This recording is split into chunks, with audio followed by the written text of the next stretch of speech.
All right, hello and welcome. This is our week 12 lecture, and I've decided to chunk it up a little bit this time around. So let's talk about the content that we moved through in week 12. So we really focused in on the different types of research. If we talked about research questions, we need to talk about that how, and that's the methodology. So how we measure the information is a vital part to recognize in the research process. So asking strong questions is an important step in our research paper, in our annotated bibliography, in our thesis. So as we move through our module here, I'm just passing through, I've included lots of tutorials based on resource types. So I still have a couple more to go, and those will be featured next week. But I need you to look through these ebooks and books. On the previous page, I did news and newspapers, spent a lot of time talking about their different characteristics.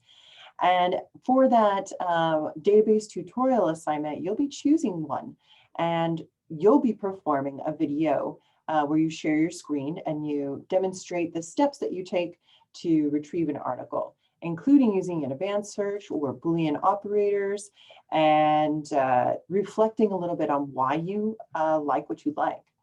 All right, so let's move on. Now, we talked, well, in this section, I do a little lecturing on the different, the two broad categories of research. So qualitative and quantitative. So qualitative, you can think of this as your interview. This is more a conversation or a narrative. It often includes you sitting with another person, maybe even recording the conversation. The goal is to create a more naturalistic, subjective, and interpretive situation. You're trying to capture a fuller range of story and emotions, and they're full of open-ended questions. They're very, very useful for looking back. So if you're looking for maybe a primary source about maybe somebody that had lived through slavery, a qualitative research would be something that you were looking for. These can also include case studies. So a case study is that situation where a group or individual are targeted or asked questions to elicit a response about their unique experience. And those experiences are recorded by the questioner or the questionnaire. This could also include things like, well, surveys can actually be qualitative and quantitative, but typically they have areas where they're looking for more subjective information where you can have those open-ended questions. Naturalistic observations and interviews. So I included an example of empirical research. So empirical research is actually the meaning of qualitative and quantitative. So if you have that interview, but you're able to extract important data, maybe from records, historical records, and overlay that, it can be a very important resource. A very popular, important way that empirical research is applied is in the medical field. And oftentimes these are, it's an evaluation-based performance. So you look at practical applications of, say, how you break the news to a family member that their loved one is dying. What are the processes for involving the family in that end of life treatment? And these are very subjective, conceptual problems, okay? So making sure that the family members' cultural wishes are reflected in their process of dying is, there's been I'm trying to remember the name of the book. It's about the Hmong community here in California. I think it's called The Spirit Catches You. I'll have to find it and I'll add it into the lecture here. But it's all about how how the medical field, which is so statistic and data driven, meets this very subjective personal realm where the level of satisfaction and anger and respecting a culture's wish or a person's dying wish, how they can meet.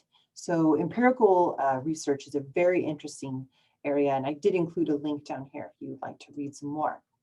Moving on, so quantitative research. Now this is more of our statistic data. It's systematic, scientific, and you're looking for those relationships, and we can even think of those relationships as those branches, those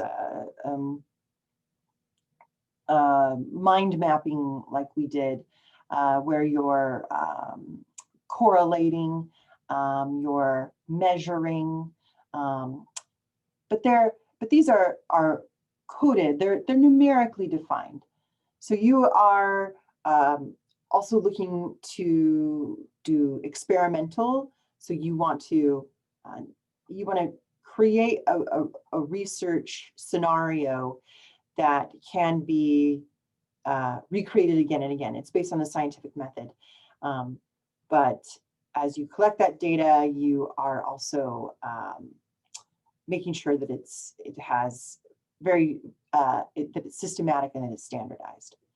So objectivity is the name of the game with quantitative research, and that's really what you're thinking about when you're looking at scientific research. So here we have a little more about case studies. Case studies are kind of one of my favorites. They're one of my favorite genres to read as well, because they really give you insight into that person or that snippet of history that otherwise it would be forgotten. In our discussion, we talk a lot about surveying, doing surveys and sharing information, and how certain types of questions can be guiding or leading, and that quality questions are an essential part to developing a good research statement. They also help you probe your, let me make sure I'm opening up the right one here. They also help you probe your topic. So when you are moving through, and I think I'm gonna just come back real quick to review, you need those questions to help you look for evidence. So whatever your topic is, and evidence is data deployed to support your reason. So if we think, okay, about your claim, so we're dividing up our research statement into three parts. Our claim is what we recognize or address, and it can come in different classes. So Booth defines quite a few different classes, but I chose the three that I think are most common, including claims of fact or existence. So if you're claiming global warming is due to warming aerosols in our stratosphere. Okay, so that's my claim. My next claim is a action or policy. I'm saying inmates should be automatically reinstated with the registrar of voters as soon as they're let out of prison. All right. My next claim is that Shakespeare's greatest comedy is As You Like It. So that's a claim of appraisal or evaluation. So I might say climate change is the most important topic facing our generation, or is the most important problem facing our generation. Okay, so there's my claim. So next I got to give a reason though. So if I'm saying that climate change is the most important topic facing our generation, I need to back it up with some, or I need to connect it with the because. So the because is the reason. So, so if I say it's our biggest problem facing our generation because our sea level and oceans continue to rise and the acidification is poisoning our air. That's one reason that I might want to focus on, or that would be more conceptual. But I can also choose something a little more practical. This one is a little oversimplified, but say my because is, okay, my claim is we should leave, and my because is that it looks like rain. So it can be stated or unstated that, that because of that reason. But I do need to craft my research statement where I have, a statement of claim and then my reason. And so my evidence here, this is my annotated bibliography. So these are the pieces of evidence that are going, that'll be within articles that I can pull out. It can be a quote in this case. This is Toni Morrison's major themes. Maybe it's a quote from Toni Morrison's Beloved, her book Beloved. I can also say use a statistical. So in this case, I found a chart that provides information about supports, people that support and don't support prison inmates being allowed to vote. And it's dividing it by political affiliation as well. So I might use that to analyze popular sentiment for felons being allowed to vote. The last thing I want to say about your research question is that you're not marrying yourself to these questions. These are not, your thesis will change. Your thesis will change over time. So don't be afraid to, be flexible. Hold on one second, I need to double check something. Okay, so as we look through asking our questions, so we're moving from that topic to a focused questions, and you're looking for the history, the structure and composition. Where does it fit into the larger conversation within our society? If we are thinking about the prison population or artificial intelligence or Facebook, what are the, how does it fit in the larger picture of our society? And also turning those positive questions or positive into negative. So try it out. Ask a speculative question. What if? What if there was no Facebook? What if Facebook made you charge patrons? Do you think people would pay to protect their privacy? Ask those what if questions to drive your thought process along. Also, create a question inventory. Make notes. Open up a Word document and copy and paste those citations into your Word document and collect them as you go. As you collect those citations, make your notes right below. What are some guiding questions, or what are some questions that this newspaper article brought up that you thought, maybe I'd like to tie that into my